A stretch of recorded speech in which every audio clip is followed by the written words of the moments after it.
Alright, so my co-founders and I finally sold our startup to a Washington, D.C. political firm. In this video, I'm just going to be going over kind of a journey from basically nothing to acquisition. I think it's super important for you guys to know about our failed iterations of Pundit so that you guys can know exactly what it was that got us to where we are today. Also at the end, I'll go over some general tips for aspiring founders just based on what I've learned, and hopefully that'll be helpful for you guys.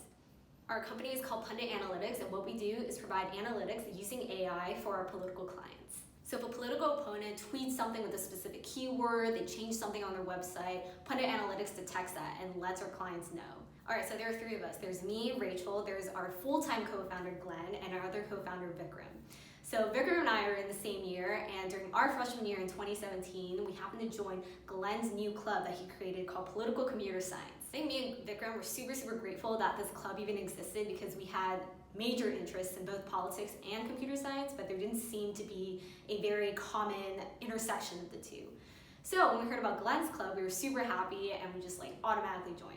And during our time in this club, we ended up joining Glenn's sub-team, which was working on an Alexa skill called Political Pundit, where Americans can ask Alexa, oh, how did my congressman vote on this bill? Or what's happening in my government today? The goal was just to try to encourage people to be more aware and have a very easy way to kind of know about information. So from there, Glenn actually decided, hey, we can probably start a company based off of this. And so that became the first iteration of Pundit. It was just a political Wikipedia meant to inform people. It was a super rough draft because it was hosted on GoDaddy and everything was just being figured out. And that version was released in the midterm elections of November 2018. So Glenn ran a few Facebook ads and we got around 3,000 signups. It was super cool. We're like, whoa, people are actually using our website to actually learn who their mayor is, because apparently not a lot of people know that. But after a while, we decided to pivot to a political social network instead because it was more scalable. The example we often bring up is how a platform is usually more successful than the publisher.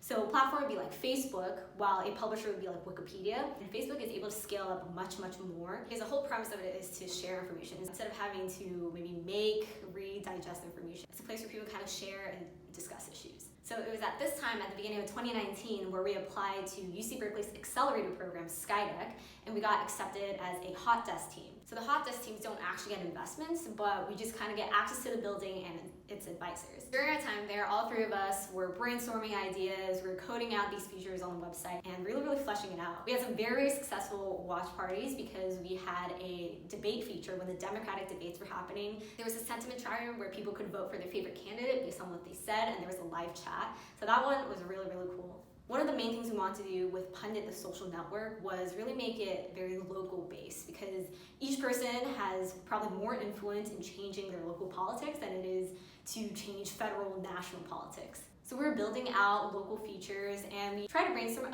maybe politicians would find value in this and want to pay for our services if we can let them know, hey, here is what people are thinking about certain issues, and for them to subscribe to that so that they can more serve their constituents and really attend to their needs. And it's kind of a win-win situation for them, because then they know exactly what positions they have to take to be reelected.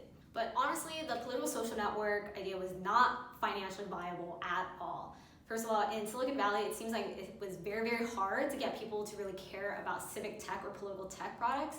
We would contact a lot of investors and go to a lot of pitches to see if people want to invest in us. But all they would do would be okay, nice idea. And I feel like a lot of people didn't really want to go into the controversial space of politics. They'd rather just stay safe with just regular tech products. So it was hard for us because we were all kind of idealistic. We were like, we really want to, create kind of a better Facebook where people aren't just fighting endlessly. We kind of want to, bridge the gap between the left and the right, the gap that was kind of widened by the 2016 election.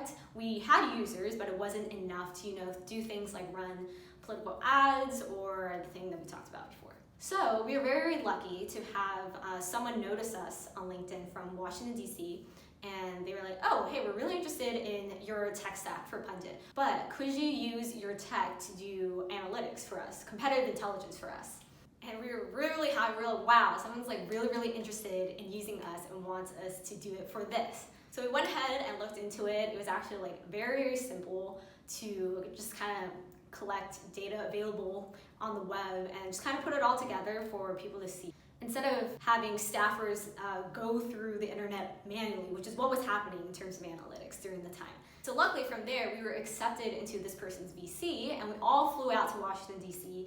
to meet with him and the rest of the cohort and kind of talk to him and his network. We were connected to so many people in Washington, D.C. who were actually just like stunned by the product. And I think that's because not all of the political space uses the most cutting edge technology yet. So when they saw what Pundit Analytics could do, they were like, whoa, like we really want to use this. Like we really need this. And through that and their network, we got a lot of customers using our services. It was really cool. We were growing for a while.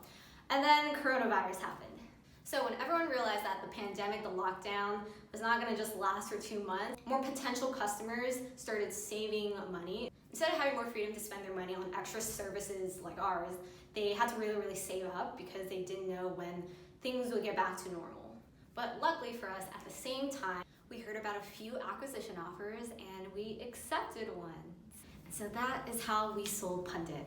All right, before I go into the other tips, if you're an aspiring founder, I highly do not recommend for you to create a political company. Yes, we did a political company, but because it was political, it was very hard to navigate the tech space because not a lot of people want to get involved in political, potentially controversial things. Why do I think we succeeded the way we did? There are a lot of factors that kind of go into this. Working fast on the social network idea allowed us to know faster that it wasn't working. If we had kind of just kept it in our minds, we were kind of slowly doing it, kind of hoping that at some point it'll work out, then we probably would not have gone to where we are today. We would have just been so many months behind. I've heard this from so many startup people where it's super important to fail fast so that you know sooner than later what works and what doesn't, right? You're gonna learn faster if you just grind away at it. Even if you fail, at least you know now and you can keep doing better instead of having it stalled and you're kind of just going at a very slow pace. Another factor is that we had a full-time co-founder. So me and Vikram were still in school during this, and we had a lot of projects, a lot of homework, a lot of exams coming up that really hindered kind of our contributions to Pundit sometimes. And imagine if all three of us were students. Then our focus is kind of divided amongst letting Pundit succeed versus doing well in school. So Glenn, doing this full time, really could dedicate time and hours and make up for when Vikram and I weren't available to really flesh out the product and make sure things were working. So my recommendation to maybe student founders is that if all of you guys are still in school, I'm not saying drop out because that's very scary. That's not necessarily an option for a lot of people. But if you're going to start a company, you guys all have to be dedicated to actually putting in the hours to make it work. Because if you just see it as some side hobby and are not like really trying that hard, then it's really not going to go anywhere. It's just going to look like a project on your resume. So if everyone's part-time, you guys, it's harder, I think, to make it succeed if you don't put in the hours. You just have to really dedicate yourself and put in the hours. Maybe don't do clubs and just do your own company. Incorporate your company and do that. And I think third factor is also luck, right? We were lucky. We were in UC Berkeley. We had an accelerator. We had people willing to help us get connected to people, to see why our first iteration of the social network didn't work. Nobody wanted it, really. But also that we had enough presence on LinkedIn to have someone actually reach out to us. Like, we are very lucky to have someone reach out to us and be like, hey, I'm reaching out directly to you to tell you that I want to use your product. And not everyone has that happen to them. So we were very lucky on that part. It was very well connected, which is what allowed us to grow and grow until we got acquired. Alright, so that is it for now. Thanks for watching through this whole thing. I super appreciate it, and hopefully you guys found it helpful. I'll probably be making some content about my Amazon internship, internships in general, resumes, maybe some more tips about startups, but just let me know what you guys would actually want to see. Super happy to help, and good luck with everything.